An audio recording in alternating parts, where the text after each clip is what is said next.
una sa lahat. Anong manifestation nyo for 2026? World peace. Iwas kurakot. Sana po maibalik na nila yung perang ninakaw nila.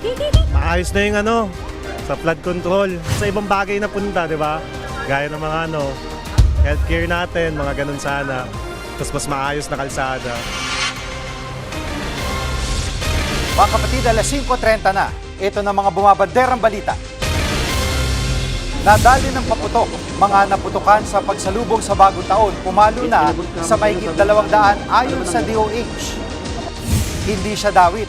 Congressman Leviste nilinaw na wala ang pangalan ni dating Executive Secretary Bersamin sa Cabral Files. Posibleng pumutok, Bulkang Mayon sa Albay, tinas na ng PHIVOLCS sa Alert Level 2. Paggulong ng mga bato mula sa bulkan sa poll sa video.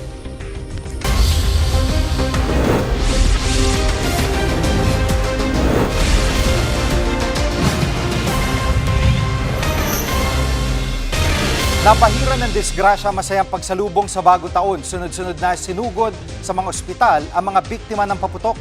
Live mula sa Tondo Medical Center sa Maynila, nangunguna sa balita si Mon Gualvez. Mon, gaano karami ang mga naputokan? Jiggy, sa tala ng Department of Health, aabot na sa 235 ang bilang ng mga nabiktima ng paputok mula pa noong December 21. Sa bilang na yan, 62 ang bagong kaso na naitala lamang ngayong araw matapos ang pagsalubong sa bagong taon. Dito nga sa Tondo Medical Center, karamihan sa mga biktima ng paputok pawang mga menor de edad. Ang 8 taong gulang na lalaking ito, walang tigil sa pag-iyak matapos masabugan sa kamay ng sinindihan niyang 5-star kaninang umaga. Sabi ng nanay ng bata, hindi raw niya alam na humabol pa pala ng pagpapaputok ang anak. Meron ding 14 anyos sa tinamaan naman sa baba ng pumutok na pinagbabawal din na Goodbye Philippines. Kamay naman ang na-approve sa 16 anyos na lalaking ito matapos masabugan ng illegal na paputok din na kabase. Kwento niya, may bigla raw humintong nagmomotorsiklo sa harapan niya at inabutan na lamang siya ng paputok. Ang hindi niya alam, nakasindi na pala yan. Narito ang kanyang pahayag. Pagpasok ko po sa loob, bigla na lang pong pumutok sa kamay ko, 3 po. Sabay-sabay po pumutok. Hindi na ako magpapaputok.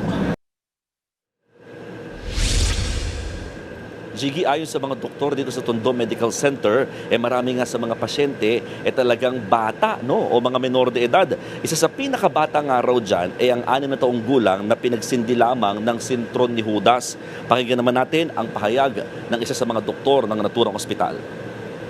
Bibihira lang yung matanda na naputukan. Kung may naputukan man na natalsikan lang sila dahil marapit sila sa area. Pero yung mga grabe, usually mga bata. At Mon, may mga kaso ba na kinailangan putulan ng iba't ibang parte ng katawan dyan sa Tondo? Nako Jiggy, hindi bababa sa 4 ang malubhang nasugatan dito pa lamang sa Tondo Medical Center na talagang posibleng araw na maputulan ng either ng kamay o ng paa.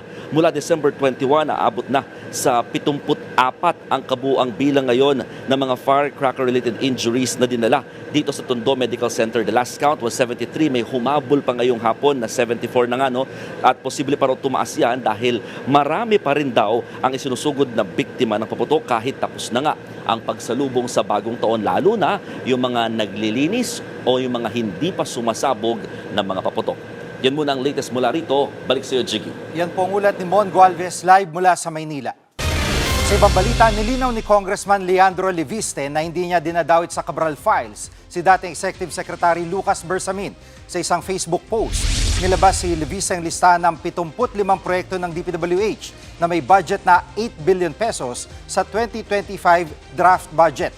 Ang nakalagay na proponent ng mga proyekto ay OP ES/SAP. Kapareho niya ng mga acronym ng Office of the President, Executive Secretary at Special Assistant to the President.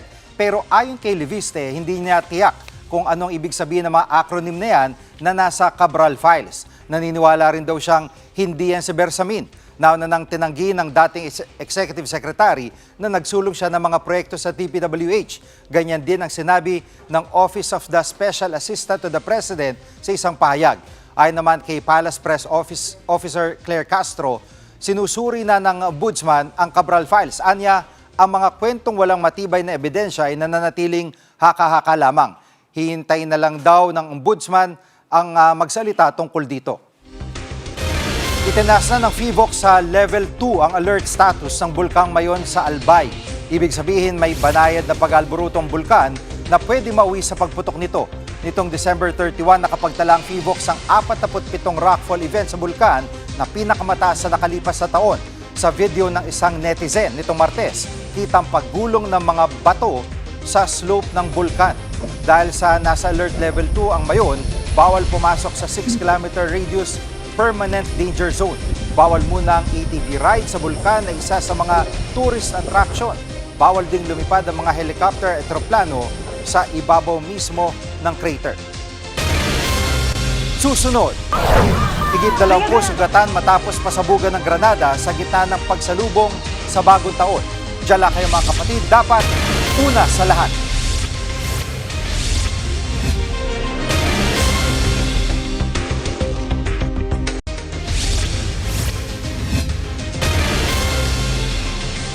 Hindi lang mga biktima ng paputok ang sinugod sa mga ospital itong magdamag. Live mula sa East Avenue Medical Center sa Quezon City, nangunguna sa balita si Ian Suyu. Ian, ano pa mga kasong kinailangan tugunan sa East Ave? Nako, Jiggy, marami nga rin sa mga kapatid natin ang dinala dito sa East Ave Medical Center dahil naman sa non-communicable diseases. Kabilang na dyan, syempre, yung stroke at saka yung asthma. Kabi-kabila kasi yung naging medianoche kagabi. Tapos dagdag mo pa yung mga usok, bunga ng mga paputok sa salubong sa bagong taon. Simula December 21 nga hanggang Enero 1 ng 2026, 86 na ang kaso ng stroke dito sa East Avenue Medical Center. Habang 11 naman ang kaso ng acute coronary syndrome o yung problema sa pagdaloy ng dugo sa puso. 8 naman ang reported cases ng asthma. Ayon sa mga doktor, isa sa mga posibleng dahilan ng stroke ay yung unhealthy eating habits na madalas nga nangyayari kapag maraming handa at maraming mga kainan. Bukod dyan, nakakaapekto rin yung smog o pollution sa hangin dahil nga sa kaliwat kanan rin ng mga paputok at pailaw kagabi. May mga nahihirapang huminga at nagkakaroon ng sakit sa baga. Nakaka-irritate din daw sa mata, ilong, balat at lalamunan ang smog at posible rin na magdulot ito ng sakit sa puso kapag matagal na nakakalanghap o yung exposure nga kung tatawagin. Pakinggan natin yung naging pahayag kanina ni DOH Assistant Secretary Albert Domingo. Ang tip ng DOH, yung mga high risk, huwag muna lumabas sa bahay muna. Kung kailangan lumabas, mag-N95 mask. At iyan, may mga tinamaan din ba ng ligaw na bala ngayong taon?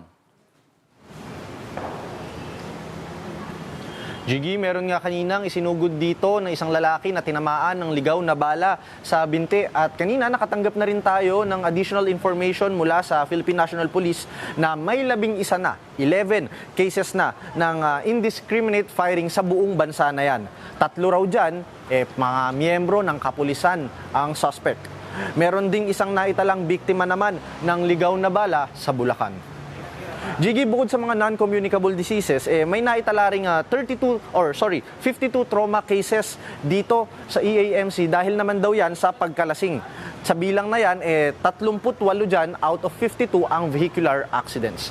Yan muna ang latest mula dito sa East Ave. Jiggy? Yan ang ulat ni Ian Suyu live mula sa Quezon City. Pinasabugan ng granada mga nanonood ng fireworks display sa isang bayan sa Cotabato. Higit 20 ang sugatan. Live mula sa Matalam, Cotabato, nangunguna sa balita si News 5 Mindanao correspondent Bril Montalvo. Bril, kumusta ang lagay ng mga biktima? Jiggy, nakalabas na ng ospital ang ilan sa mga biktima pero may ilang nagpapagaling pa sa ospital. Sa 22 sugatan, 9 ang minor de edad. Kabilang sa mga biktima ang 12 anyos na batang lalaking nasabugan sa mata. Base sa investigasyon, nanonood lang ng fireworks display sa gilid ng kalsada ang mga biktima nang bigla silang pasabugan at hagisan ng granada ng riding in tandem. Agad dinala sa ospital ang mga nasabugan. Sa lakas ng pagkakasabog na basag ang salamin ng isang tindahan. Jiggy, nakausap din natin ang isa sa mga biktima na nagtamo siya ng injuries sa kamay. Narito ang kanyang pahayag. Papasok na sana ako para kumuha ng motor nung biglang may sumabog na granada. Tumakbo agad ako at nataranta. At Bril, kumusta ang investigasyon ng mga otoridad dyan sa insidente? Jiggy, tukoy na ng mga pulis ang pagkakakilanlan ng mga salarina pero hindi mo na sila pinangalanan ng mga pulis habang gumugulong ang kanilang investigasyon na pag-alamang miyembro sila ng sindikato ng iligal na droga sa lugar. Walang plate number ang motorsiklong ginamit ng mga sospek na pag-alamang din MK2 hand grenade naman ang inihagis nilang pampasabog. Jiggy. At masasabi ba na may anggulungan droga ang motibo dito sa pagpapasabog? Jiggy, alam mo, ang teorya ng mga police, diversionary tactic ito dahil miyembro ng drug syndicate ang mga suspect, posible raw na inililihis nila ang atensyon ng mga pulis mula sa anti-drug operations. Narito ang pahayag ng Matala Municipal Police. Actually, in-line yun sa aming pinalakas na anti-illegal drugs operation kasi sa mga suspect yan is involved sa illegal drugs. So we have a series of anti-illegal drugs na at napiktuhan yung kanila. Gagawa sila ng mga possible na mga senaryo to divert yung aming attention.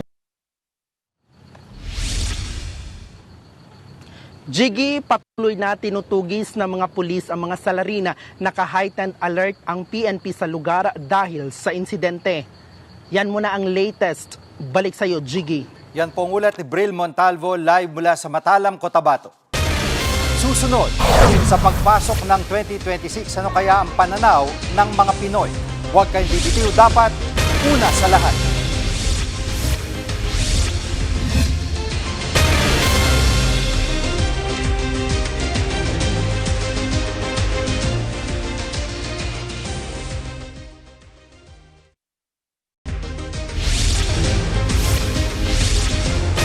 Kumpara noong mga nakaraang taon, mas kaunti ang mga Pilipinong sumalubong sa bagong taon ng may pag-asa. Base yan sa isang survey ng Social Weather Stations o SWS. Live mula sa Quezon Memorial Circle, nangunguna sa balita si Gerard de la Peña. Gerard, anong inaasahan ng mga kapatid natin para sa 2026? Jiggy, napakaraming namamasyal at nagpipiknik at naglalaro dito sa Quezon Memorial Circle sa unang araw ng 2026. Kaya kinuha na natin itong pagkakataon na ito para tanungin natin kung ano yung sentimiento nila sa pagpasok ng bagong taon. Pakinggan natin ang mga sinabi nila. Yung pag-asa, wala naman yun kung hindi ka magsusumikap sa buhay, di ba? Siguro hindi naman kailangan matakot. Harapin mo na lang kung ano yung meron na darating. May pag-asa po. Pag-asa. Prayer ang kailangan lang po. Jiggy, base sa face-to-face survey ng Social Weather Stations o SWS, 89% o 9 sa bawat 10 Pilipino ay may pag-asa, humaharap na may pag-asa sa pagpasok ng bagong taon. Mukhang mataas yan, Jiggy, pero sa totoo niyan, kumpara noong nakaraang taon, mas mababa yan doon sa 90%. At sa 96% na naitala naman noong 2023. At ito rin ang lowest in the past 16 years o simula pa noong 2009. Ang sabi ng isang political science professor na nakausap natin, apektado raw talaga ang mga Pilipino nitong flood control scam. Pakinggan natin ang sinabi ni UST Political Science Professor Froilan Calilong. I think this is actually being created by the realities that shape 2025, mainly itong mga nangyaring political noise, itong nangyaring flood control scandal, yung corruption sa gobyerno that I think is really taking its toll on the public and the perception, particularly with regards to the promise of good governance. At Gerard, itong mga nakausap mo, ano daw ang hiling nila para sa 2026? Alam mo, Jiggy, mukhang tugma nga yung sinabi ni Professor Calilong doon sa hiling ng mga kapatid natin. Pakinggan natin yung sinabi ng mga kapatid natin. Sana po maibalik na nila yung perang ninakaw nila. Kasi syempre nagbabayad din po ako ng tax. Maayos na yung sa flood control. Yung about doon. Ang laking pera nun sayang. Kung sa ibang bagay na punta, di ba? Gaya ng mga healthcare natin, mga ganun sana. Tapos mas maayos na kalsada. World peace. Iwas kurakot. Jiggy, nasa kamay na rin ng mga otoridad kung meron nga bang makupapakulong na big fish o yung mga malalaking personalidad na sangkot sa korupsyon. Kaya magagawa lang ng ordinaryong Pilipino gawing oportunidad itong mga pagsubok para mapabuti ang sarili nila. Jiggy. Yan pong ulat ni Gerard de la Peña live mula sa Quezon Memorial Circuit. Nagpasiklaban sa fireworks display ang iba't ibang bansa sa pagsalubong sa bagong taon. Isa sa pinakaunang nag-celebrate ng New Year ang New Zealand. Alas 7 pa lang ng gabi, oras dito sa Pilipinas, 2026 na sa kanila. Sa United Arab Emirates, pinailawan ang world's tallest building na Burj Khalifa. Habang sa Australia naman, magarbo rin ang fireworks display at pagpapailaw sa Sydney Harbour Bridge. Sa Qatar, nagliwanag ang kahabaan ng Lusail Boulevard. Iba't ibang iconic images naman ang pinakita sa display ng London Eye sa England. Habang sa Taiwan, nakakamangha ang fireworks display sa Taipei 101 na isa rin sa pinakamataas na gusali sa mundo. Pinakahuling nag-celebrate ng New Year ang Hawaii kaninang tanghali. Mga kapatid, kami ang inyong mga kapatid sa Balitaan at Public Service. Dapat una sa lahat. Abangan niyo po ulit kami bukas dito sa TV5, 1PH, RPTV, True TV at 105.9 True FM.